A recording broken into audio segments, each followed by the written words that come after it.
Hello guys, কি অবস্থা আপনাদের সবার? আমার নাম আলিফ এবং ওয়েলকাম টু মাই চ্যানেল। এবং আজকের ভিডিওতে রয়েছে যে কিভাবে শালিক পাখির বাচ্চা লালন পালন করবেন সেই নিয়ে। তো সবার আগে আপনারা আপনাদের বাড়ির আশেপাশে যে কোনো নারকেল গাছ বা যে কোনো গাছের কোটরে আপনি শালিক পাখির বাসা পেতে পারেন। সেখান থেকে বাসা থেকে সবচেয়ে বড় বাচ্চা যেটা রয়েছে সেটাকে আনবেন এবং কি খাওয়াবেন সেটাও দেখাবো। আর আমি আমি আমার শালিক পাখির বাচ্চাকে ব্রয়লার ফিড খাওয়াই। দেখেন, এই যে ব্রয়লার ফিড এবং আরেকটি পাত্রে পানি নিয়ে নিয়েছি। এখন আমার শালিক পাখিটা আদা আদা খাওয়া শিখছে। দেখেন, আমি এই পাত্রে অল্প কিছু ফিড নিয়ে নিয়েছি, যেটুকু ফিড আমার শালিক পাখি খেতে পারবে। এবং সেটির ভিতর আমি কিছু পানি দিয়ে দিব।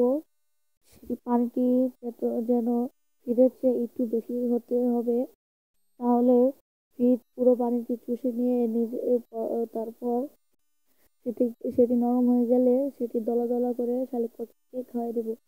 আমার শালিক পাখিটি কিন্তু খুবই চঞ্চল মাশাআল্লাহ, এবং আমি এটিকে কিন্তু খুব ছোটবেলায় নিয়ে এসেছিলাম। এবং এটি এখন আমার পুরোপুরি পোষ মেনে গেছে। আমি ডাক দিলে আমাকে চলে আসে এবং সকালবেলা যে কোনো পাখিকে আপনি আপনার খাবার লোভ দেখিয়ে আপনার মানাতে পারেন। যেমন দেখেন, আমার শালিক পাখিটি একটু একটু খাওয়ার চেষ্টা করছে।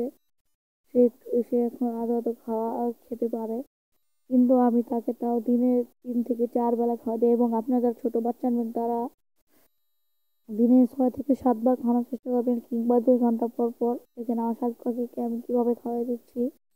দলা দলা করে তার মুখে তুলে দিলেই সে খেয়ে নিচ্ছে। এখানে বুঝে আমার শালিক পাখি মুখে করে নিয়ে গিয়েছে এবং সেটিকে খেয়ে ফেলেছে। আমি তাকে আরেকটু দিব। দেখেন কিভাবে আমার শালিক পাখিটি খাচ্ছে। শালিক পাখি কিন্তু খুব সুন্দর কথা বলতে পারে। আমার আরেকটি শালিক পাখি আছে, সেটির ব্যাপারে আমি পরবর্তী কোনো ভিডিওতে বলবো। এবং সেটা কিন্তু ভাত শালিক এটা। আর এই জাতের শালিককে বলে হলো রাম শালিক বা জুটি শালিক। দেখেন কি সুন্দর করে খাচ্ছে। আপনারা যদি ফিড বেশি শক্ত দিয়ে ফেলেন তাহলে কিন্তু সমস্যা হবে, কিংবা বেশি নরম করে দিলে সমস্যা হতে পারে।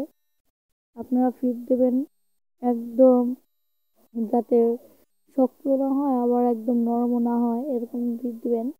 তাহলে শালিক পাখিরা বেশ সুন্দর করে নিতে পারবেন। এবং যেটা বলছিলাম, যে কোনো বাসা থেকে যদি বাচ্চা নামাতে যান তাহলে সেখানের সবচেয়ে বড় বাচ্চাটাকে আনবেন, তাহলে সেটা ভালো পোষ মানবে এবং সেটাই কিন্তু ছেলে পাখি হয়। আমার শালিক পাখিকে আমি এইভাবে খাওয়াই এবং আমার শালিক কিন্তু কিন্তু আদো আদো উড়ালও দেয়। দেখলেনি আপনারা, কি সুন্দর উড়াল দিয়ে চালু প্লেটে বসলো। এবং আজকের জন্য এই পর্যন্ত। লাইক কমেন্ট শেয়ার করবেন প্লিজ।